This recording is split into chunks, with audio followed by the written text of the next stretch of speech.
Oh, you got that in the side? Okay. He part of the team. Oh, my boy. Yeah. How fast, Shamann? That's all good. It was a great answer. Shamann Walton, Supervisor of District 10 here in San Francisco and originally from San Francisco, California. Originally from public housing here in San Francisco, so we lived in a couple of communities here. Lived in Potrero Hill and also in West Point, which is now Hunters View, here in Bayview, Hunters Point. If you look at the past 10 years here in San Francisco, we've definitely seen a out-migration of black people. We're less than 3% of the population.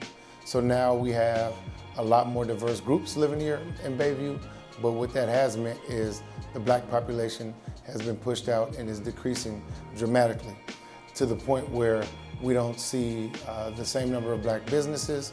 Black-owned homes has gone down, home ownership, and this was once a community where we saw so many black businesses and so many black families owning houses here in San Francisco. I look at Urban Ed Academy as a disruptor. It changes the narrative for our young black boys and our young males of color.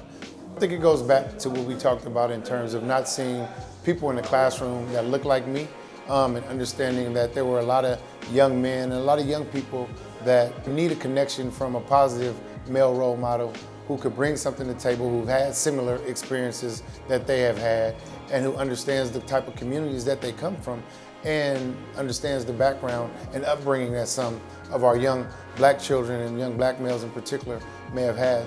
So the fact that Urban Ed is now recruiting educators from across the country and bringing them to San Francisco to teach, and doing it successfully and working and providing a place for them to live while they're coming to expensive San Francisco to work with our young people, it's something that I get more and more excited about and want to do everything I can to help support that vision and that work.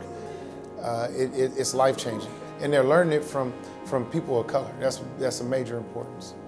The vision of trying to eliminate some of this generational poverty and allow for our young people to thrive in one of the most expensive cities with the biggest wealth gap.